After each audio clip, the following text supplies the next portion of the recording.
त्या उलट काल मुख्यमंत्र्यांनी जल्लोष साजरा केला, पेढे वाटले आणि ह्याच्यावरून स्पष्ट होतं की मुख्यमंत्री असो, प्रधानमंत्री असो, बीजेपीचा प्रत्येक कार्यकर्ता किंवा मंत्री असो, आमदार असो, खासदार, हे फक्त इलेक्शनसाठीच काम करतात. ह्यांच्यासाठी इलेक्शन पुरती सगळं आहे. इलेक्शन पासून दिवसाचा प्रारंभ होतो आणि इलेक्शन घेऊनच दिवसाचा समाप्ती होत असते.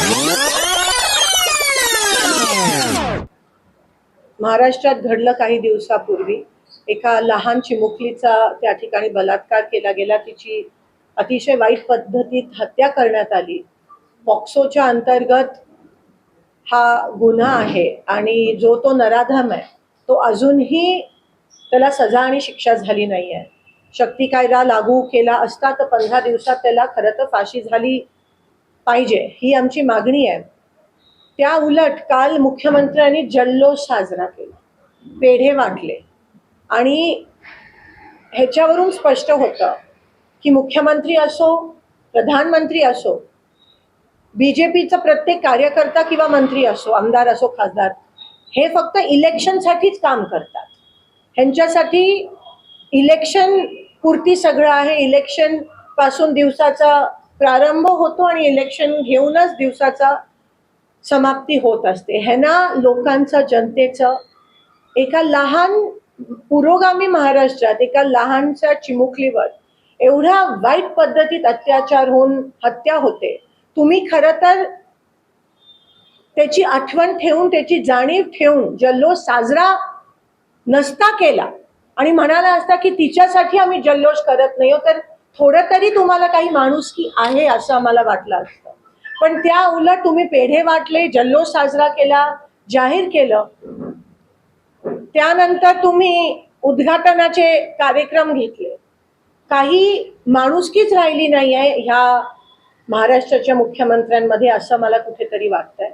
आणि म्हणून त्यांनी नैतिक जबाबदारी स्वीकारून राजीनामा त्या ठिकाणी दिला पाहिजे. कारण का ही एकच घटना नाही आहे. आज आपण सोलापुरात बघतो, मागच्या 3-4 दिवसात जवळजवळ 5-6 दिवसा 10 मर्डर झाले.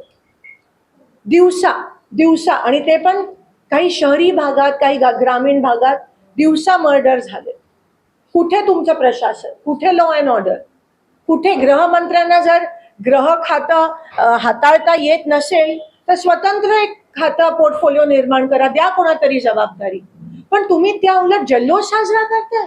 एका मुलीवर बलात्कार झाला, लहान 3.5 वर्षाची चिमुकली, एका नराधमाने बलात्कार केला, डोक्यात काठी मारली, तिला दात किळी बसली आहे, बघवत नाहीयेत, अंगावर, आमच्याच अंगावर शहारे त्या ठिकाणी येत आहेत. त्या नराधमाचा फोटो बघितल्यावर असं वाटतं की ह्याला तिथेच काहीतरी करावं. त्यांचे नातेवाईक आहेत, ते म्हणतात आम्हाला द्या, आमच्या ताब्यात द्या, आम्ही कायदा हाती घेतो. म्हणजे डोक्यावरनं पाणी गेलंय. आज एवढी कोलॅप्स झाली आहे आपल्या महाराष्ट्रात लॉ अँड ऑर्डर सिच्युएशन. प्रशासन उभं असताना प्रशासनाच्या समोर ह्या घटना घडतायत. प्रशासनाची पण सगळ्या बाबतीत मिलीभगत आहे.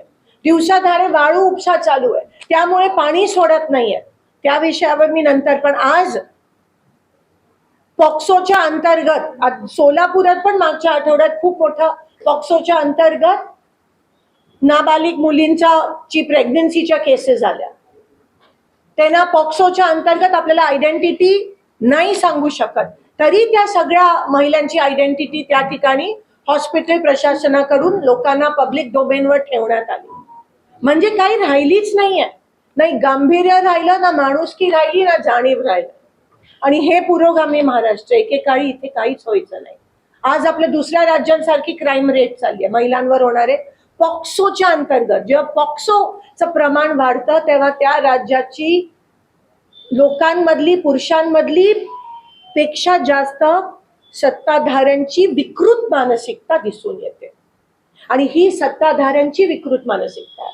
कारण का जेव्हा आपल्या घरातल्या मुलीवर असं होतं, मुख्यमंत्र्यांची पण मुलगी आहे, 2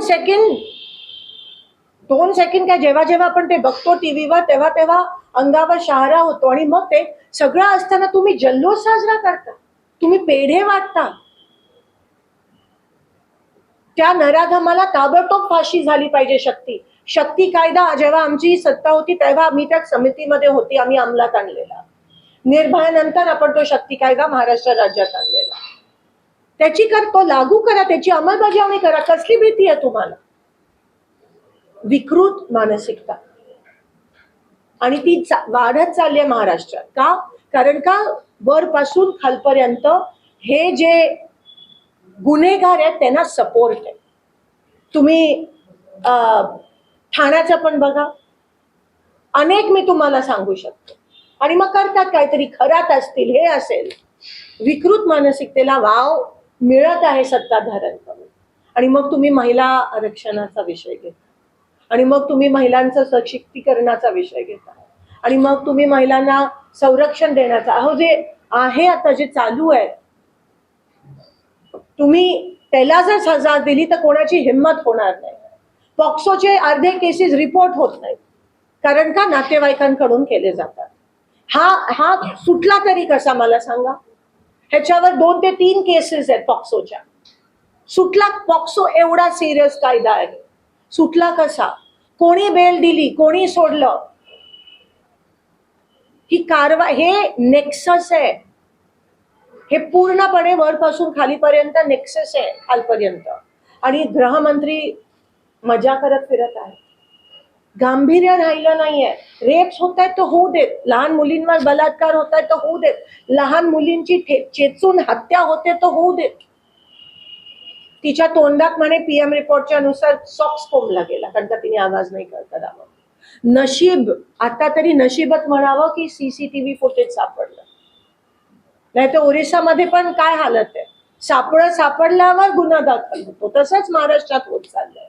दुर्दैव आहे, वाईट वाटतं एक महिला प्रतिनिधी म्हणून आम्हा सगळ्यांना, की शासनच काही करायला तयार नाहीये, मुख्यमंत्री स्वतः काही करायला तयार नाहीये. म्हणून या गोष्टीचा निषेध करते. आम्ही काँग्रेस पक्षाच्या माध्यमातून गृहमंत्री तथा मुख्यमंत्री देवेंद्र फडणवीसजींचा राजीनामा मागतोय. पूर्णपणे प्रशासन वरपासून खालपर्यंत हे बदललं गेलं पाहिजे. आज जर कोणाला जाणीव नसेल, तुम्ही संविधानाची शपथ घेऊन ह्याच्यात येता, पण आज तुम्हीच जर रेपिस्ट असेल, बलात्कारी असतील, वाळू माफिया असतील, गुन्हेगार असतील, जर तुम्ही त्यांना पाठीशी घालत असाल तर तुम्हाला ना प्रशासनात ना शासनात राहण्याची काही अधिकार आहे. ताबडतोब राजीनामे द्यायला पाहिजे, सस्पेन्शन घ्यायला पाहिजे, आणि त्या नराधमाला ताबडतोब सजा फाशीची मिळाली पाहिजे, अशी आमची मागणी आहे.